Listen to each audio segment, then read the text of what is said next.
podcast, de modo geral. Olá, vocês do futuro.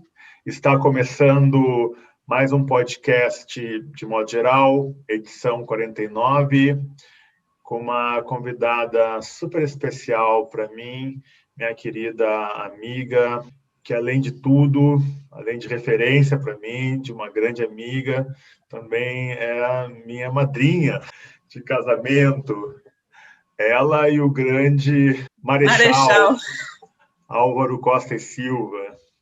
Quem tem esses dois padrinhos não precisa de mais nada. Não tenho nem como registrar de maneira racional, nesses poucos segundos, a felicidade que é encontrá-la para uma conversa aqui no podcast, no penúltimo podcast, antes do retorno do formato e dos participantes habituais. Então, eu queria te perguntar o que tem lhe chamado a atenção nos últimos dias, o que impactou Valéria Lamego nos últimos dias. Seja bem-vinda. Poxa, Paulo, obrigada por convidar para o podcast do Modo Geral. Me lembro do Modo Geral lá no Rio. Você participou Rio, né? de uma edição presencial, exatamente. Nossa, com Cuenca, foi tão divertido aquilo. A Casa da Gávea.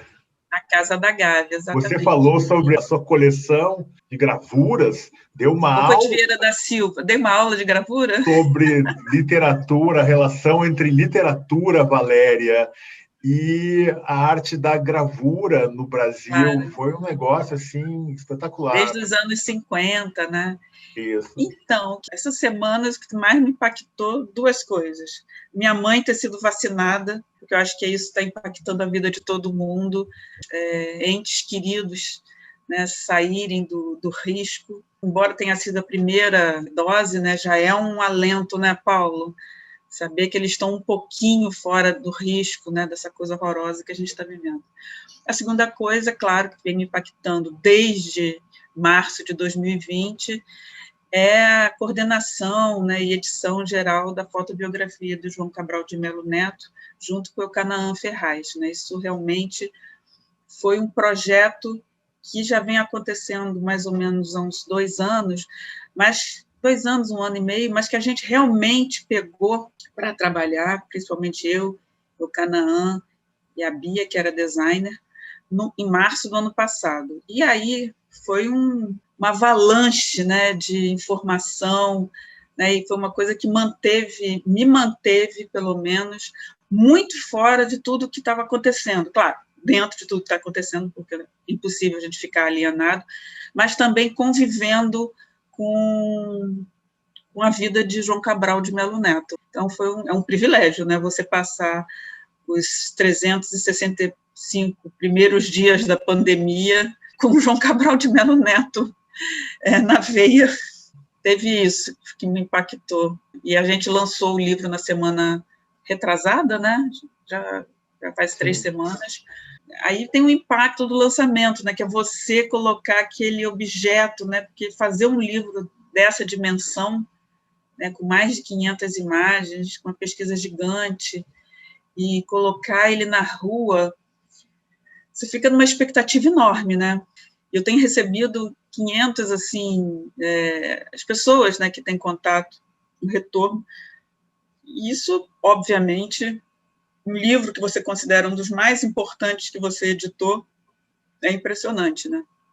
Bom, Val, hoje para celebrar, então, a nossa conversa, a nossa amizade, eu não vou falar em política. Eu vou dizer que essa semana o que mais me impactou foi a leitura, foi o convívio com esse livro que chegou aqui em casa na segunda-feira, esse álbum, porque, de certa forma, é uma vitória você conseguir, junto ao Eucanaã, ou coordenando o Eucanaã, que organizou, trazendo os pés do Eucanaã para o chão, isso é um feito. Mas o Canaã é taurino, ele tem muito pé no chão, como um bom taurino. Mesmo, Então, de fato, é um evento o lançamento desse álbum, e eu te digo assim, porque eu sou muito fã tudo que o João Cabral representa, a impressão que eu tenho quando eu olho para os meus ídolos da literatura brasileira, os que já se foram, é que a nossa geração, ela é uma geração bem mais intimidada pelo compromisso de respostas, de significâncias, de deixar um legado, e eu acho que isso tira um pouco a nossa força em relação ao viver, e me deu uma sensação muito forte de que o João Cabral ele foi apaixonado pela vida e viveu de uma maneira franca que a minha geração não consegue fazer. Eu fiquei muito alegre porque, como consumidor, digamos assim, e fã do João Cabral e seu amigo, eu fiquei muito otimista, assim, sabe? Eu fiquei pensando, caramba, olha o que a Valéria fez, olha como há soluções e expressões maravilhosas, mesmo nesse desencanto. E eu prometi, não vou falar sobre política. Ficamos nesses registros preliminares e fechamos aqui, então, o primeiro bloco do podcast de modo geral e vamos ao segundo bloco, onde a conversa fica mais solta, mais caótica e eu vou poder explorar um pouco mais a nossa convidada de hoje. Até!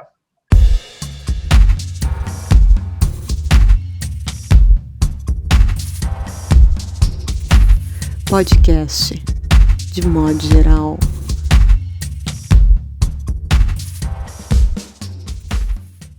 Olá, retomando aqui o segundo bloco do podcast de modo geral.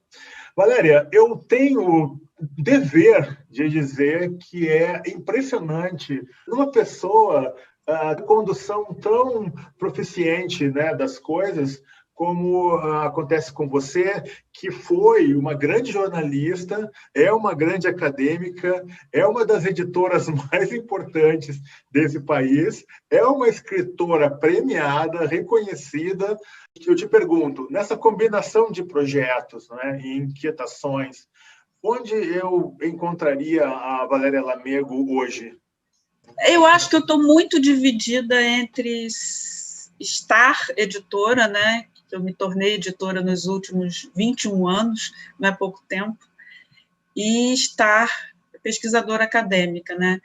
Que eu já sou há 25 anos.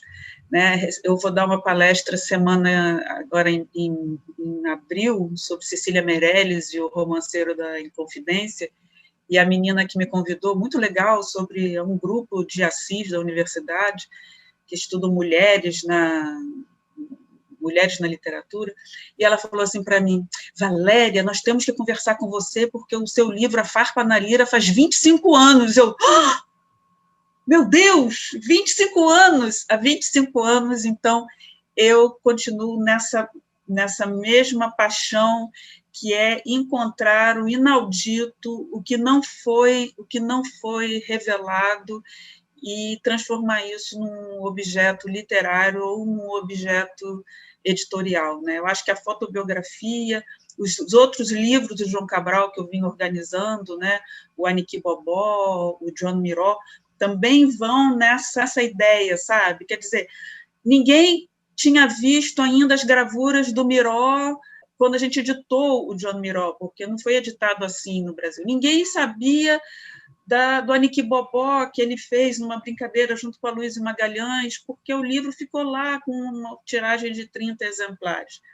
E na fotobiografia a gente resolveu, né, eu junto com o Canaã, que organizou, a gente resolveu simplesmente, né, a partir daquele conjunto de imagens que a família me cedeu, a gente viu assim, caramba, o João Cabral não era aquela pessoa sisuda que a década de 80, 90 elegeu, que a imprensa da década de 80, 90 elegeu. O João Cabral é assim, ele é sisudo, ele é cortante, né? A crítica também, com a rigidez dele com relação à estrutura do poema, elegeu essa pessoa sisuda. Só que esse não era o João Cabral que a gente encontrou. A gente encontrou o João Cabral desde 1920 até 1990, quer dizer, a maior parte da juventude dele, aquele homem que vibrava com as coisas, com o fazer, com a concretude do fazer. Então, isso é muito interessante. E isso me dá, assim... Agora é aquele momento que eu estou solta, né? Quer dizer, continuo escrevendo sobre João Cabral e continuo falando de Cecília, que são as paixões, mas estou solta assim, qual será o próximo objeto de enorme paixão, né? Então, acho que é isso. Você acha que a academia brasileira ela tem tempo de olhar para a produção contemporânea?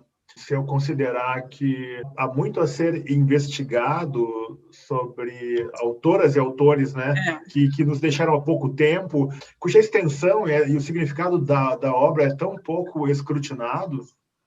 Nossa, isso aí é uma questão seríssima, né, Paulo? A academia, assim, está sofrendo, acho que desde os anos 2000, meados da década de 90, uma grande mudança. O que acontece? Em determinado momento, eu pelo menos vejo assim, estabeleceu-se uma crítica canônica, né, dentro da universidade, principalmente encabeçada pela Universidade de São Paulo, e essa crítica é uma crítica social muito, muito rigorosa, muito fechada. Com isso, dentro desse cânone, dessa crítica, muitos autores ficaram absolutamente de fora, né? Essa crítica estabelece o movimento de 22 como um movimento mais importante, ou pelo menos um movimento de importância, digamos assim, de um ápice, né? Enquanto a gente sabe que não foi exatamente assim, né? Mas quando você cria o cânone, estabelece esse cânone, estrutura esse cânone dentro de um ambiente universitário, estratificado, concretizado, é muito difícil você conseguir mudar essa visão. Então, vários autores, principalmente autoras mulheres, por exemplo, agora há um grande esforço de trazer a Carolina de Jesus, há um grande esforço, por exemplo, eu vejo, no caso de Cecília Meirelles, assim, muitas teses surgiram. Eu mesmo, quando fiz a minha tese, né, as pessoas falaram, sério, você vai estudar Cecília Meirelles? Eu falei, vou, eu vou, com aquele voo tímido, né? Imagina, eu tinha encontrado uma mulher incrível que eu tinha chamado Vargas de ditador, ninguém ia me demover daquela ideia de escrever sobre essa pessoa. Eu vejo que tem esse movimento de resgatar muita gente. Agora, tem também o movimento contemporâneo, né? Eu acho, por exemplo, que a década de 80, os autores da década de 80 estão muito mal estudados. Onde eles estão? Quem são? Quem foram? Sabe? Perfeito.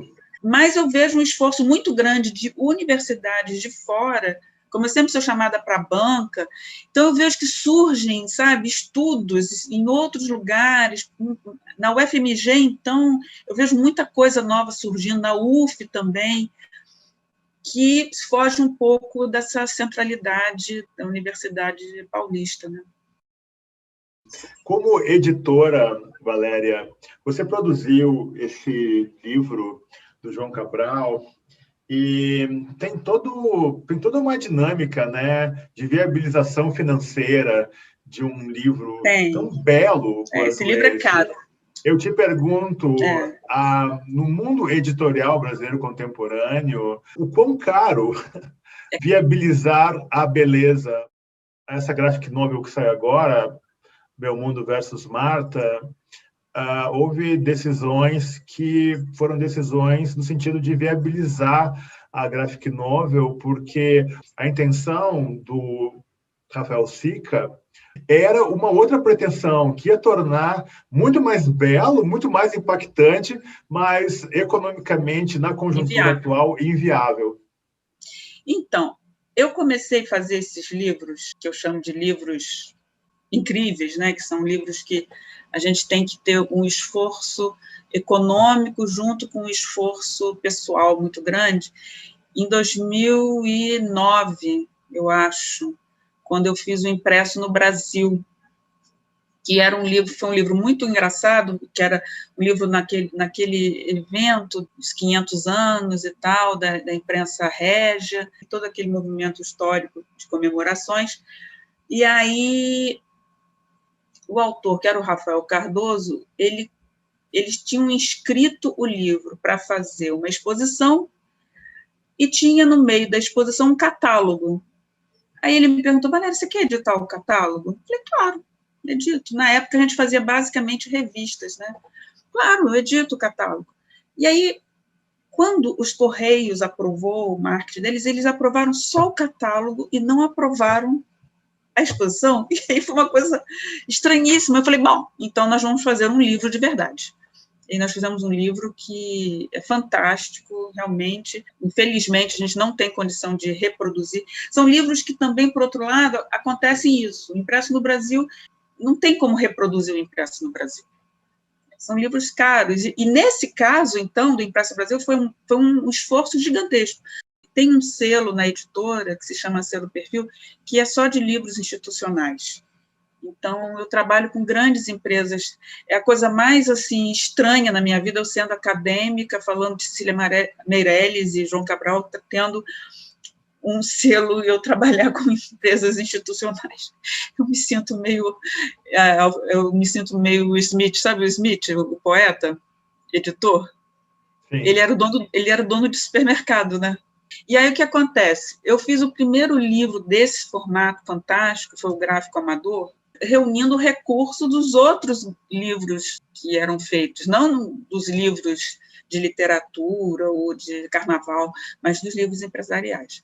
Até que, recentemente, nós temos um sócio, que é um cara que adora os nossos livros, que tem ajudado bastante na feitura desses livros e que, obviamente, mudou um pouco a dinâmica das coisas, porque a gente consegue fazer livros sem tanto esforço, né, grande, mas levou muitos anos até que a gente conseguisse, né, criar uma relação assim. Não, de jeito nenhum. Eles não se pagam. Não tem como se pagar um livro desse. Alguns livros se pagam, por exemplo, talvez o Aniki Bobó, que é um livro menor, se paga, mas a maioria não se paga. Imagina, esse livro do João Cabral, por exemplo, o Gráfico Amador, que foi um livro que a gente fez na Coragem, ele nunca se pagou, ele nunca pagou o investimento que a editora fez nele, mas ele abriu, sabe, a gente ganhou muitos prêmios, então ele abriu para possibilidades de viabilizar outros projetos, né? Então, assim, você tem que ser um pouco aventureiro, né, quando você lança um livro desse. Para você ter uma ideia, não existe mais no Rio de Janeiro um parque gráfico, como existia há 10, 15 anos atrás. Né? Então, você tem que rodar tudo em São Paulo. E mesmo em São Paulo, para rodar um livro como a fotobiografia do João Cabral, que, obviamente, você quer que tenha qualidade, e a qualidade não é só... porque você pode fazer um livro lindíssimo, um design lindíssimo. Assim, existem vários livros que eu vejo assim, e se você não tem um apuro gráfico, um conhecimento, e mesmo uma boa gráfica, porque até a forma de entrar o papel na máquina, ele vai influenciar na forma como a imagem foi reproduzida. Por exemplo, esse livro tem uma quantidade imensa de reprodução de papel. Com os últimos 15 anos, eu aprendi como você faz para não deixar a reprodução de um papel rosado. No meu primeiro livro, os papéis saíram rosados, sabe? Então, é uma série de aprendizados, de imprimir também, imprimir cor, sabe? Imprimir livros cor, porque cada vez menos editoras imprimem em cor, ou fazem uma impressão aleatória, única, né? Com isso, a pessoa também não tem e os designers, muitos também não têm o conhecimento de imprimir cor.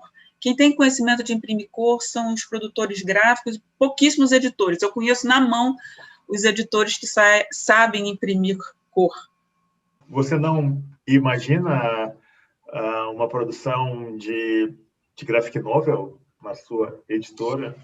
Eu não sei como é que é esse mercado. Eu pergunto isso porque eu fico falando assim como se as pessoas soubessem, mas a Valéria Lamego, ela é muito próxima do quadrinismo brasileiro, que se organiza no pós-redemocratização. ela é praticamente amiga e irmã, né, dos principais quadrinistas brasileiros, que são meus amigos também. Aí tem toda uma relação com Porto Alegre, São Paulo, Rio, etc. E você seria uma editora em condições de convidar autores importantes aí para uma produção interessante, né? Meu sonho, assim, eu tenho um sonho, por exemplo, de fazer a Cidade do Guazelli, né? Eu nem sei se ele chegou a imprimir do Brasil, acho que não, que eu saberia, né? É uma coisa fabulosa, né? Uma vez eu ajudei ele a montar a cidade aqui no Rio, nos Correios. É uma coisa... Eu, particularmente, acho assim, o Guazelli um monumento. Né? Eu não sei, porque tem, nesse segmento, eu não sei como é a divulgação dos quadrinhos, né?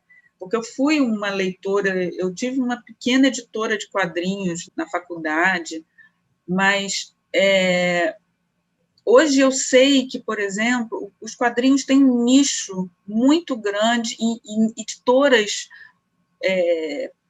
próprias, né? Então eu não sei como eu me moveria nesse universo. É como uma pessoa chegar e falar assim, você não quer fazer literatura infanto-juvenil? Eu dizer, não vou dizer não, eu não sei me mexer nesse... Assim como, por exemplo, poesia, eu sei que tem as livrarias que tem poesia, que também é um nicho que cresceu muito, né? Assim como artes gráficas também tem nicho e tem lugares bem específicos, mas eu não sei, porque quadrinho não está ligado a artes gráficas, dentro das livrarias, né?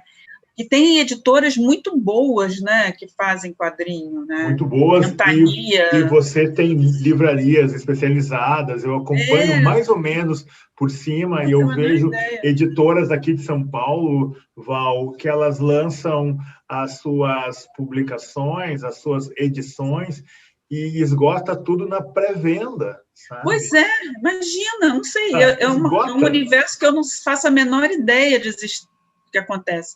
Mas quadrinho, para mim, foi durante muito tempo assim uma coisa que eu amava. Mas também, nossa, até hoje, tem alguns autores que eu adoro, tipo Lustal, sabe? Sim. Que são aqueles quadrinhos, sabe? Que é aquele universo, eu sempre gostei muito.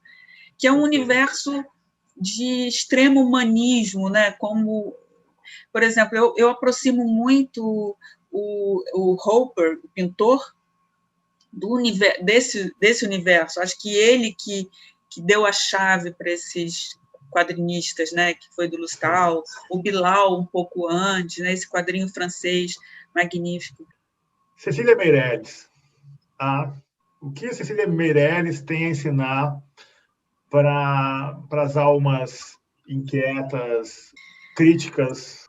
Cecília Meirelles tem uma coisa fabulosa para ensinar, que é o seguinte: ela não precisou se render a uma transformação estética completa que ferisse de maneira primordial ela própria e a literatura dela para promover uma transformação social. Esse é meu mote e uma coisa que ela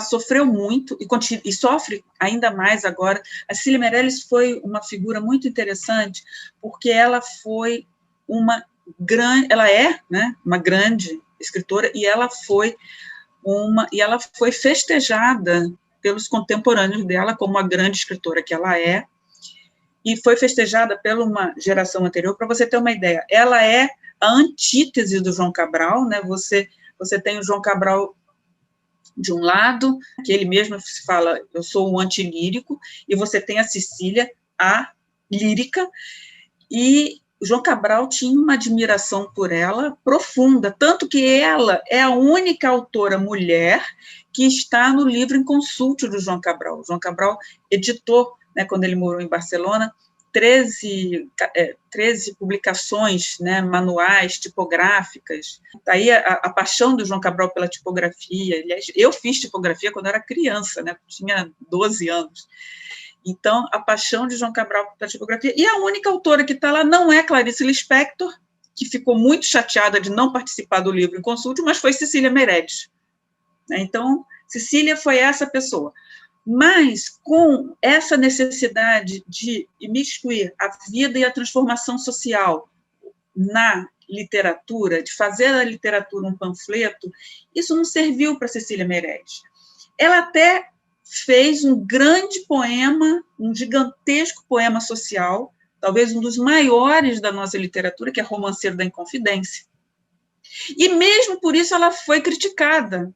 Nessa aula que eu vou dar sobre o romanceiro, eu vou falar sobre esse paradoxo. Quer dizer, quando ela fez o romance, né, o livro de transformação social, que é o Romanceiro, que para mim é uma beleza assim, gigantesco, porque é um livro em que ela trata da melhor maneira possível a ideia de liberdade, porque essa era a ideia, era o mote maior para mim de Cecília Meirelles, a ideia de liberdade, que acompanhou ela desde... Você me perguntou sobre Cecília Meirelles, olha que chato, eu vou ficar falando aqui o podcast inteiro. Não, mas isso é super importante, porque talvez o texto que mais tenha me impressionado foi um texto que eu li seu, publicado na 451, relacionando a presença da Cecília Meirelles, não é, com as leituras e os enquadramentos e os tolhimentos que se fazem hoje. Porque tem uma coisa que me incomoda muito, e eu sinto isso, Valéria, quando eu fico diante de algumas plateias e eu falo de engajamento, sabe? E eu falo de produção panfletária, desse cubículo que podemos chamar do panfleto, que parece ser um pré-requisito para você entrar em certas cabeças, receber certos aplausos, receber certas adesões, provocar certos movimentos. E isso é muito limitador, isso é muito limitante. Então, parece que não aceitar esse atalho é um desafio que é um desafio de hoje para a produção contemporânea, mas já foi um desafio de antes, de outras experiências, né? Foi para a Cecília, ela não aceitou. E é interessante porque ela, como João Cabral, também planejava os livros. Né? Então, inclusive, o João Cabral me disse, imagina, eu li... Foi ótimo. Eu conheci o João Cabral, ele já estava bem velhinho e quase cego, e, enfim. Mas eu li o João Cabral. Você entrevistou ele? Não, eu fui numa reunião na casa dele. Eu nem sei quem me convidou, sinceramente. Eu acho que foi o próprio Sequim, eu não sei. Foi um pouco antes dele morrer. 98, por aí. Eu já tinha lançado o livro da Cecília, vai ver que eu fui deixar o livro da Cecília. Eu entreguei o livro da Cecília para o Mário Quintana, eu deixei, por exemplo. Eu fiz isso, acho que eu fiz. Às vezes eu tenho dúvida, mas, enfim. Mas a Cecília planejava os livros, planejou o Romanceiro da Inconfidência de uma maneira, planejou a obra literária dela, né? Tanto que ela corta um pedaço, começa aqui, de viagem para cá, de viagem para trás, ela tira. Mas ela sofreu essa patrulha, digamos assim, por ela não ter escrito num momento em que o romance social e a literatura social ele surgia de uma maneira tão forte e importante, né, porque é uma produção muito importante, ela continuou fazendo os livros líricos de uma dimensão humana absurda, porque Mar Absoluto é a história da tragédia humana, né, das perdas, da perda de si próprio diante da perda do outro, da perda de si próprio diante da visão da beleza pequena, da ínfima beleza, da perda de si próprio diante de uma filosofia poderosa como a hinduísta. E a Cecília, ela abriu mão disso, e ela sabia muito bem, porque ela, desde muito jovem, desde a década de 30, início de 30, 29, ela conhecia todas as técnicas de maneira assim, brilhante. Ela era...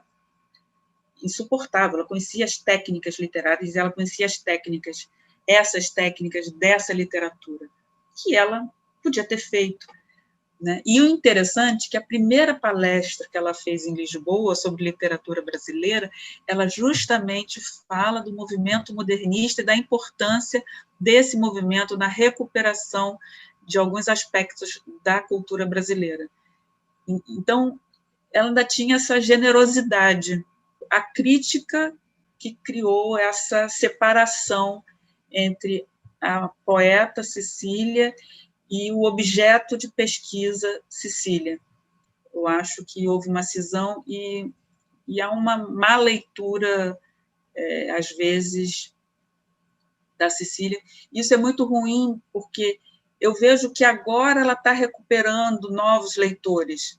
Há coisa de uns 3 anos ou 4 anos, eu dei uma palestra em Minas Gerais, estava lotado, tinha muita gente, era assim, sei lá, era um teatro assim, de umas 300 pessoas, e estava absolutamente lotado, e todas as pessoas eram, a faixa etária era de 50 a 80 anos, sabe? E aquilo me deixou muito, nada contra a faixa etária, mas eu vi, nossa, não houve uma mudança, né, os leitores da Cecília. Porque também tem uma coisa que se cria, uma mítica em torno de certos nomes, e eu vejo que, na verdade, repercute, né, todo um imaginário. Por exemplo, Guimarães Rosa, mas as pessoas não leem de verdade Guimarães Rosa, Difícil né? ler Guimarães Rosa, né? E eu tive que falar recentemente sobre o Érico Veríssimo, e aí não tive como não abordar essa coisa do Érico ser negligenciado, mesmo Total, né? sendo É outro.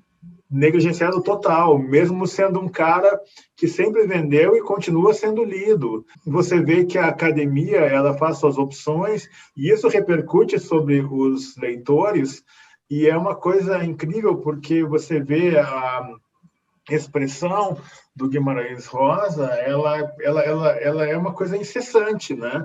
Ela sempre repercute, e ele é sempre um autor que vende e um autor que é relembrado, e esses critérios, esses cortes feitos pela academia, que repercute na imprensa e na crítica literária, Não, etc, e etc. repercute na recepção e na produção, né? É aquele esquema do Bourdieu, né? De todo o sistema. Repercute no mercado editorial também. Mas eu acho que Guimarães, por exemplo, e mesmo João Cabral é uma poesia difícil. Então, era aí que eu queria chegar. Como você, tão dedicada nos últimos anos a João Cabral, como você acha que o João Cabral é lido e como sua obra dialoga com as leituras de hoje? O João Cabral, ele tem um lugar excepcional. Ao contrário da Cecília, é muito estranho trabalhar com o João Cabral e trabalhar vindo de pesquisas de livros sobre Cecília Meirelles e Lúcio Cardoso.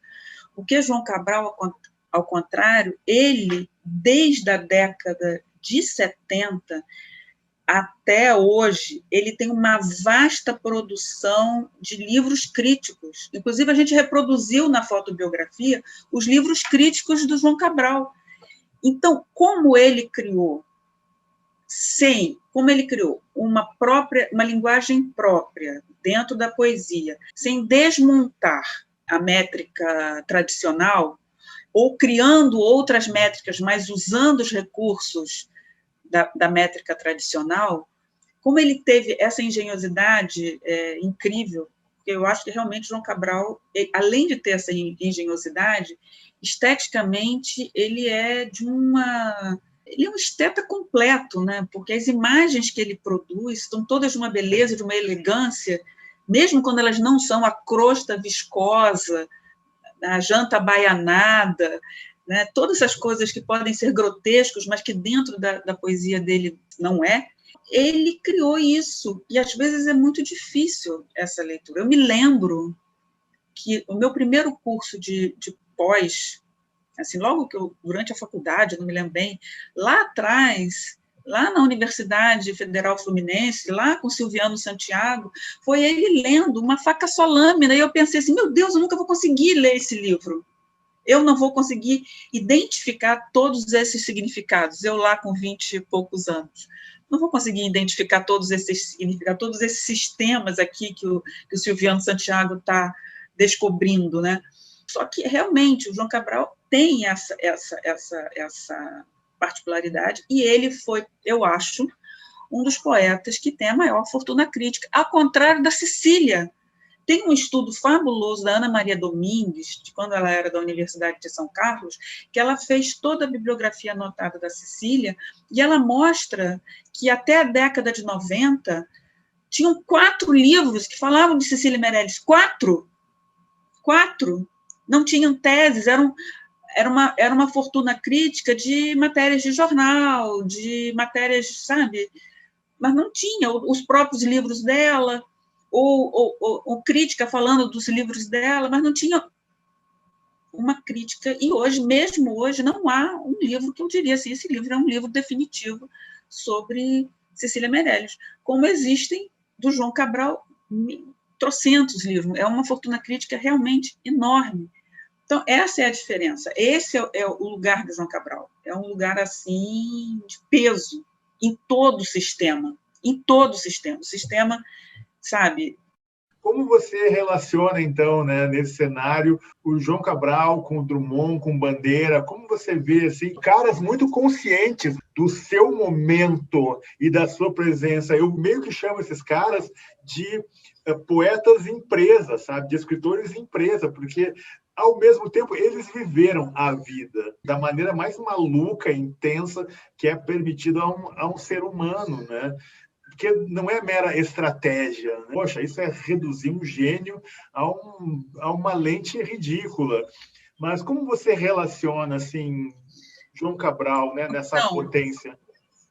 Eu acho que, assim, obviamente eu sou uma leitora de Drummond, e mais ainda de Manuel Bandeira, mas eu não acompanho muito a fortuna crítica. Qual foi a fortuna crítica que foi deixada do Drummond? Com certeza é muito maior que a que foi deixada de Cecília Meirelles. Isso aí eu não tenho a menor dúvida. Mas eu acompanho Você viu que eu não saí bem da sua pergunta, né? Mas eu acompanho o caso também Manuel Bandeira. Manuel Bandeira, assim, que é esse poeta fabuloso, né, que diriam alguns, tem, assim, na crítica tem umas coisas tão horríveis, né, que se falam que você quer dizer que o poeta é menor, aí você diz que é um poeta de circunstância. Você já ouviu essa expressão, né? É ridículo. Nada mais de circunstância do que como que João Cabral fez Cão Sem Plumas, surgiu de uma circunstância, né, da leitura de uma notícia de jornal. Mas, enfim, o Manuel Bandeira, ele só não caiu ele tem os livros, ele continua, né, continua se produzindo, sendo lido nas escolas, mas eu estou muito atrasado, eu não estou acompanhando, né? Pode ser que meus amigos acadêmicos, como eu só sou convidada para banca de Cecília e de Lúcio Cardoso, então pode ser que eu não tenha sido, não conheça a produção, mas eu não tenho visto nenhuma produção, né, impactante sobre a obra de Manuel Bandeira recentemente. A última produção impactante foi os livros fabulosos do Davi Arrigucci, que tem aquela análise daquele poema da maçã, que é uma coisa incrível, né? Como é que um crítico produz aquela análise. Mas é outro. O que aconteceu com Manuel Bandeira? Eu sempre me pergunto isso. Onde está Manuel Bandeira? O movimento modernista, que agora vai ter tanta coisa, né, porque ano que vem é 22, digamos assim, os Andrades, principalmente o Oswald, com toda aquela sua grosseria vanguardista, ocupou muito o imaginário das jovens pessoas, né, durante um período grande. Eu acho que agora alguns escritores estão ganhando mais relevo, como as escritoras mulheres, tipo assim, Lúcia Miguel Pereira, meu Deus, Lúcia Miguel Pereira tem um dos romances mais inquietantes que que alguém pode ter escrito naquele período que ficaram lá esquecidos na década de 50. Né? O próprio Lúcio Cardoso, por exemplo, houve um boom. Um grupo de alunos da pós-graduação da UF e da USP criaram um evento, olha só, corpo discente, criou um evento, convidaram várias pessoas, eu falei sobre as crônicas do Lúcio Cardoso, né, as crônicas antes da crônica, e eu fiquei assim encantada, porque era uma plateia cheia, pessoas trabalhando o Lúcio Cardoso, um autor que a gente trabalhou muito, né? Um grupo vinha trabalhando durante muitos anos, né? Esse autor. Então, às vezes acontece isso. Eu acho que Lúcio está sendo recuperado de maneira assim. Lúcio e Cecília, eu tenho participado de muita coisa, Cecília, muita banca, assuntos novos, a Índia, a relação com a Índia, Lúcio também. Agora, Manuel Bandeira, eu acho que, né, precisa ser retomado. E Drummond, claro, Drummond é fabuloso. Agora, eu não acompanho a fortuna crítica de Drummond, mas eu continuo dizendo, nada como João Cabral. Nessa feitura da fotobiografia, eu e o Canaã conversávamos muito sobre isso. E o Canaã é um grande pesquisador de Drummond, né? E ele me disse, não existe um autor que tenha uma fortuna crítica tão extensa como João Cabral. Você morou no Rio Grande do Sul um bom tempo e você ficou muito próxima da obra e da família de um autor gaúcho muito importante que nesse jogo de esquecimento e recuperação, que é o Josué Guimarães, e eu vejo lá no Sul o esforço local para retomar a presença dele, como eu vejo agora, vai ser um trabalho importante sobre o João Gilberto Noll. E agora, você falando, me deu a impressão, como aconteceu com o Wilson Bueno, sabe? Que algumas escritoras e escritores, parece que a sua opção, de certa forma, como o Lúcio, né? Só que o Lúcio é uma persona encantadora demais para ser esquecido. O Lúcio Cardoso, né? O Lúcio Cardoso. A impressão que eu tenho é que Ipanema, essa ideia de Ipanema que a gente faz, essa ideia de Ipanema como uma coisa cultural vibrante, que já não é há muito tempo, mas essa ideia, quem inventou foi o Lúcio.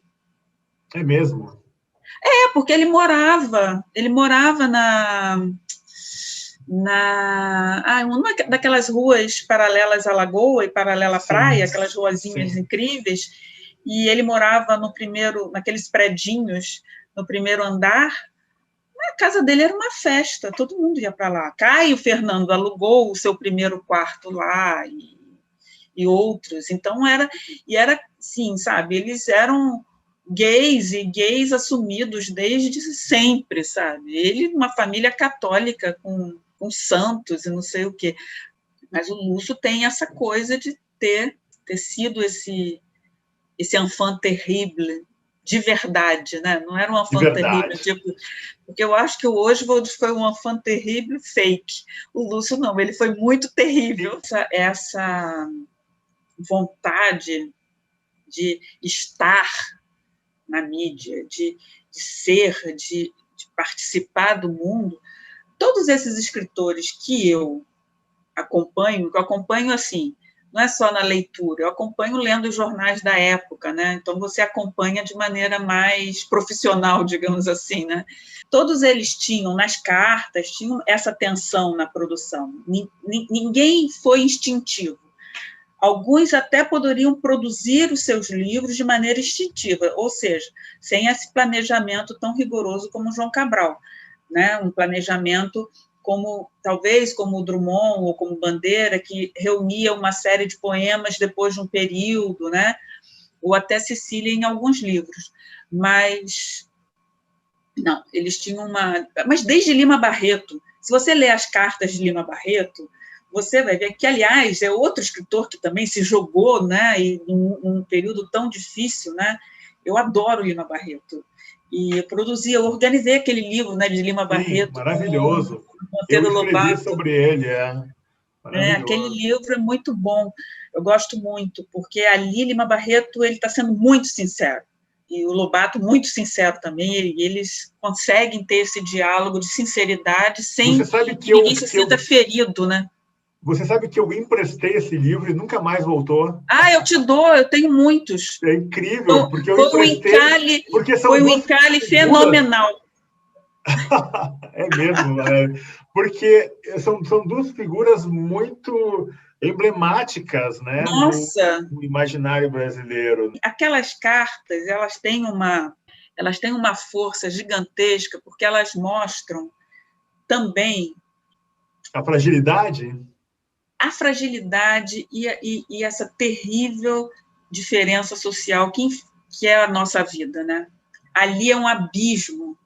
Mas deixa eu te perguntar sobre o Josué Guimarães. O Josué ele tinha todos os elementos para ser um nome que ficaria e seria revisitado, mas parece que alguma coisa não funcionou ali.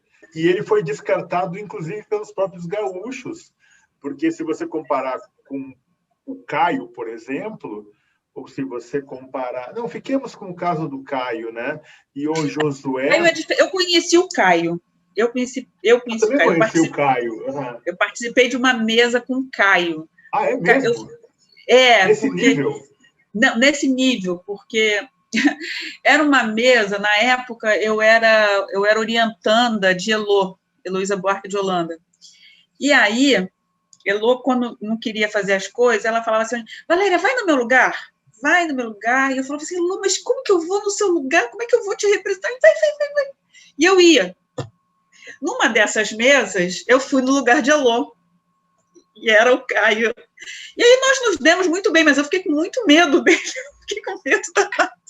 Ele era ferino, mas muito divertido. Aí a gente passou uma tarde inteira. A gente foi para a tal da palestra, depois nós fomos, que era lá na UFRJ, na Praia Vermelha, depois tem o Círculo Militar, que tem um restaurante, que tem uma caipirinha ótima, e a gente ficou o resto do dia...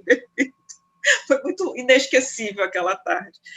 A gente deve ter falado muita besteira. Mas o Caio escreveu para o futuro. O Josué escreveu para o passado. Perfeito. Né? Assim, o João Cabral criou uma coisa nova, sabe? Por exemplo, a Cecília lançou um mundo estranho, um outro mundo, a Índia, por exemplo, o reconhecimento de si próprio. O José escreveu sobre um mundo passado, mas a minha experiência com Josué, sabe qual foi a maior de todas? Paulo, foi conviver, eu era muito jovem, conviver nas casas e no ambiente que ele, um escritor, tinha convivido. E ali eu acho que foi definidor. Eu falei assim, eu quero isso para mim. Isso, né, que a gente tem, que você tem. Que esse coisa, nosso hein? Mundo. Porque foi muito poderoso, eu era muito jovem. Mas você sabe, eu imagino, desculpa eu te interromper, mas enfim, nós estamos numa conversa aqui, somos grandes amigos. Eu imagino, Val, porque você me fala disso há tantos anos, eu imagino que a sua paixão, como eu percebo isso, de certa forma, lá em Porto Alegre, não era em relação ao Josué, mas em relação à companheira dele, não? Condessa, imagina! Que pessoa maravilhosa! Olha, ainda bem que eu conheci Dona Nídia. Tomava Negroni com ela. Aprendi a fazer Negroni, claro. Depois eu fui rever a cronologia, e era um momento que ele tinha... Quando eu comecei a conviver com eles, o Josué tinha morrido fazia meses. E eu era muito jovem e estava naquela cidade absolutamente desconhecida para mim. Então, além dela ser aquela pessoa fabulosa, ela também meio que me adotou, porque eu me lembro que ela fez um bolo no meu primeiro aniversário de lá, ela que fez o bolo. E ela dizia assim, tem que levar essa menina para a praia, ela precisa de sal. E isso era muito engraçado. E aquela casa deles lá, fantástica, como é que é o nome do bairro? Petrópolis? Petrópolis. eu não sei o que é, o que faz desses autores, né? Mas é como assim, você tentar, você ler, por exemplo, hoje Edgar Allan Poe.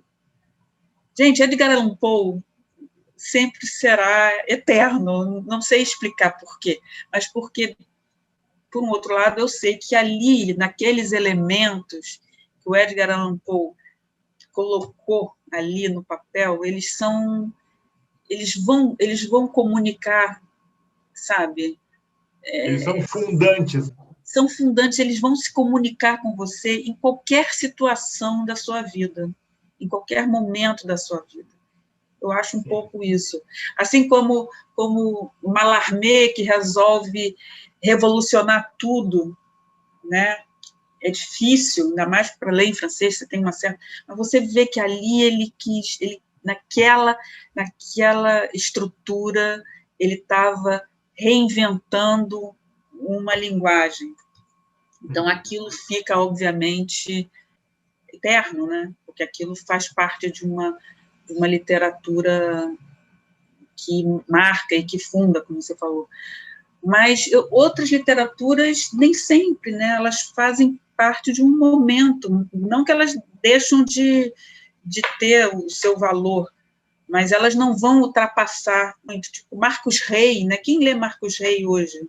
Que foi super importante para a nossa geração. Algumas gerações, sei lá, alguns autores que têm essa dificuldade de ultrapassar, né, Paulo? Acho que o seu livro Habitante Real vai ser um livro assim.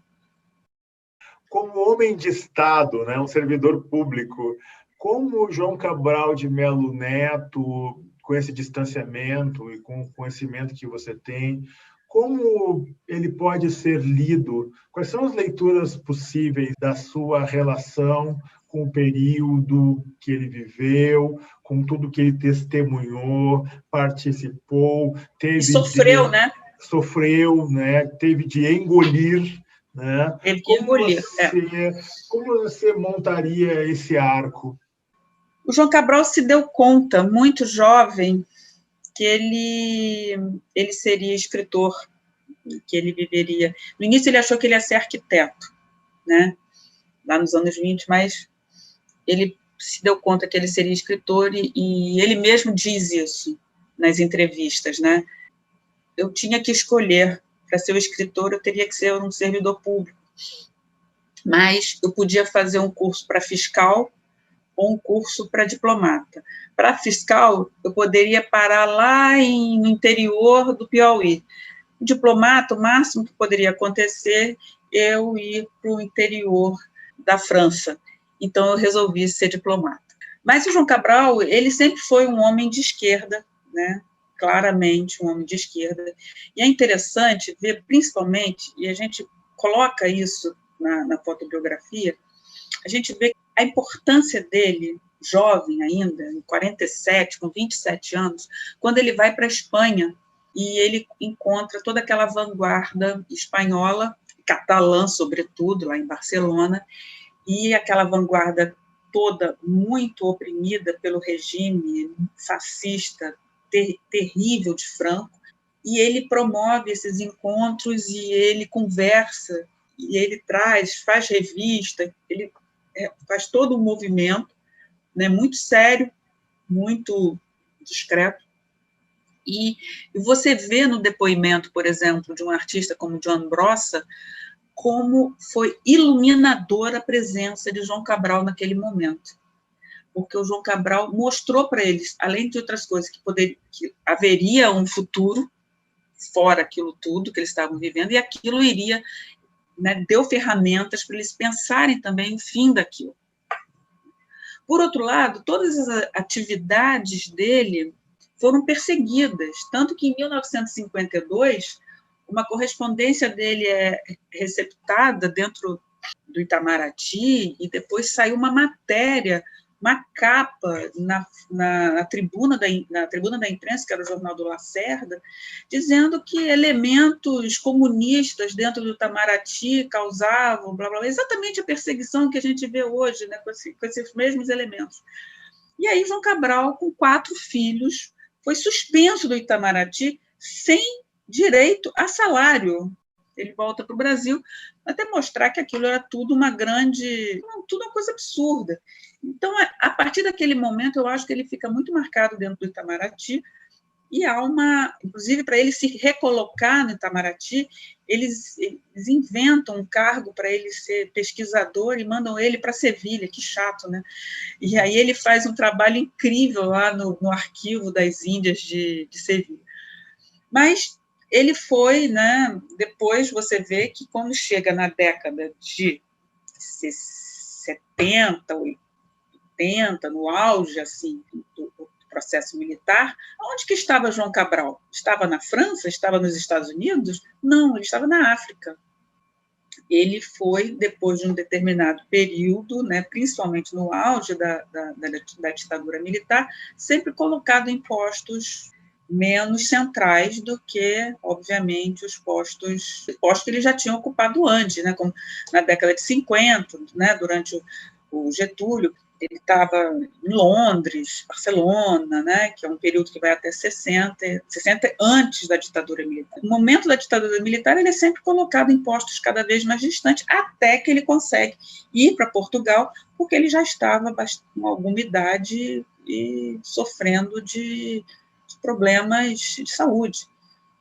Então, essa é a relação dele, de João Cabral, com a política, né? Ele sendo um homem de esquerda e tendo essa recepção. E tem momentos incríveis na fotobiografia. Tem uma foto que a gente descobriu que é ele cumprimentando, né, quando ele mora na África, né, ele cumprimentando um chefe de Estado, que era um militar, que era o Akufo, em Gana, na República de Gana. Depois daquela foto, um mês depois, o cara é assassinado. Na África, ele pegou a África no momento mais quente, mais conturbado. E também conturbado, e também ele cria uma relação com aquele presidente do Senegal, que foi um grande escritor, que agora me escapou o nome dele. Como é que é o nome, gente? Senghor. O Senghor teve no Brasil, no período que João Cabral foi diplomata no Senegal, Senghor teve 2 vezes no Brasil, no Nordeste. Ele era recebido com pompa e circunstância. Ele foi muito querido, digamos assim, na África, quando ele esteve lá. E no Senegal, mais ainda, né? Então, por isso que eu falei que você, quando se compara com esses caras, parece que eu, no caso, assim, me sinto assim, muito intimidado por uma rotina de vida, sabe? Com todas as condições tecnológicas de circular pelo mundo, assim, eu fico recuperando os planos não realizados, né? E esses caras, eu acho que tem um pouco de sorte também, né? Você tá... Eu acho que é época, sabe, Paulo? Não existe nenhuma outra época mais, digamos assim, criativa no país. Posso estar equivocada, mas pelo menos que foi um período muito curto de grande liberdade que nós tivemos, foi os anos 50. O que em se várias produziu, áreas, né? Na áreas, o que se pintura, produziu. na música, o samba, depois bossa nova. Se você vê o que se produziu final dos anos 40, até a Sicília, tá? Luz Cardoso, até final de 50, nesse país, é fabuloso. Nós somos fruto dessa ditadura, né, que a gente teve. E aí são 2 coisas: a ditadura, que reduziu, né, muitas expectativas, a redenção que veio com a democratização e tudo mais, mas também a gente é de uma geração em que a burocracia da vida se tornou algo inacreditável. A gente passa metade do tempo apagando e-mail. Essa presença nas redes sociais, para quem, de certa forma, precisa da comunicação, como é o nosso caso, é uma coisa desumana, brutal. Brutal. Não consigo imaginar João Cabral nas redes sociais. Consigo imaginar Mário de Andrade. Sim, com certeza. Não, ia brilhar demais.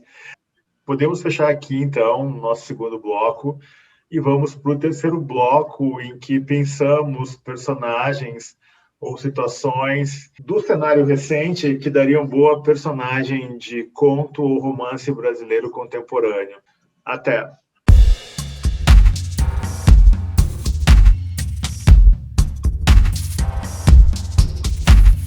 Podcast, de modo geral.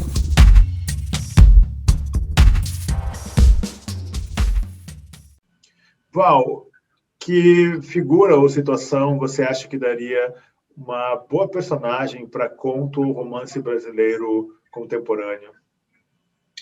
Olha, eu acho que para um conto bastante irônico, com um pouco de viés machadiano, tá? Um conto contemporâneo com viés machadiano, mas também com pitadas de Lima Barreto, mais contemporâneo. Eu acho que tem dois personagens hoje da imprensa, né, brasileira que dariam um conto. Primeiro, esse sujeito que se chama Felipe Martins. Eu acho que toda a história dele é muito reveladora de uma determinada classe, de como se constrói uma determinada classe no Brasil, né? Toda uma construção, uma tradição inventada, uma negação de uma cultura, uma negação de um nome, até de uma religião. Eu acho isso muito interessante, sabe, desse novo poder brasileiro. Então, eu acho que esse é um nome. Inclusive, eu li um artigo sobre um tio dele, que saiu numa revista, que eu não vou me lembrar o nome, porque eu nunca tinha lido nada dessa revista, e que é impressionante. Realmente são personagens muito fortes, que estão ocupando um lugar de uma determinada classe social, econômica, que tem essa ideia de inventar tradições. Isso é muito atual. São pessoas que são capazes de se considerar cristão-judeu hoje. Ora bolas, ou você é judeu ou você é cristão. Não existe ainda cristão-judeu. Existe uma cultura judaico-cristã, mas não existe uma pessoa judeu e cristão. Não existe. Pois bem, então esse é o pessoal. E o outro, obviamente, é o ministro do STF, Gilmar Mendes.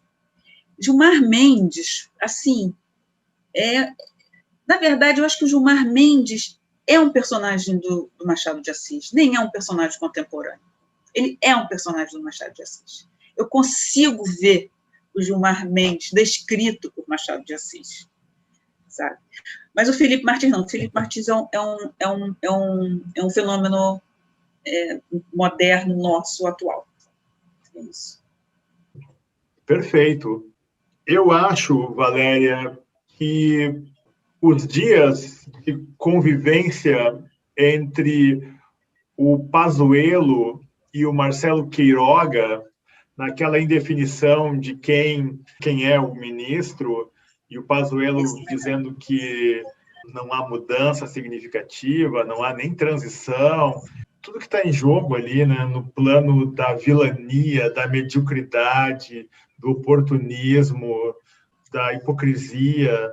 Eu imagino orgulho ferido,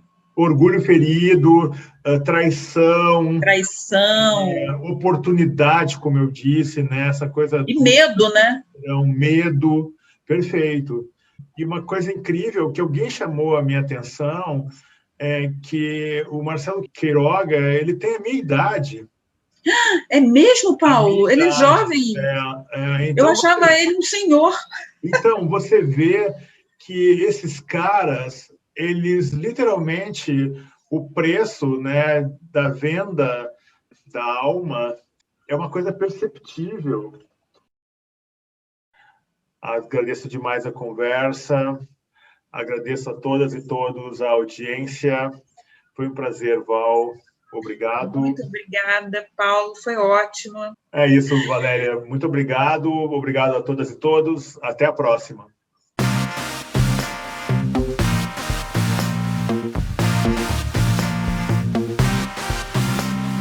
podcast, de modo geral. Me perguntaram um dia desses o que poderia ser pior do que Bolsonaro na presidência da República. E eu não tive dúvida em responder que pior que Bolsonaro seria Edir Macedo na presidência da República. Gente, como uma pessoa... Bom, um brasileiro, para início de conversa, nós somos essa confluência de raças, né? Para início de conversa. Como um brasileiro faz numa sessão do Senado, atrás do presidente do Senado, um gesto supremacista. Gente, em que lugar está esse cara, sabe, Paulo? Eu fico me perguntando isso. Em que lugar esse cara se encontra dentro de como ele se vê, entendeu? 2023, estamos livres. Eu estou assim fazendo um cenário, digamos, otimista quase. 2023, estamos zerados, não tem mais Covid no planeta. Voltamos ao ano de 2019. Eu acho que o ser humano vai enterrar a Covid. É claro que a gente vai viver reflexos da economia Covid, né? E aí é uma coisa tipo a guerra mesmo, o que vem, né, assim. Você sabe que todos os restaurantes que eu ia, a maior parte, não existe mais? Abriu um restaurante aqui, sabe de quê? Só de nhoque. Sensacional. Nhoque! Eu fiquei assim, nhoque? Um restaurante nesse calor, Rio de Janeiro, um restaurante só de nhoque. Faz o maior sucesso, abriu. Óbvio que eu nunca vi um restaurante de nhoque. Eu tenho saudade do Rio por causa disso.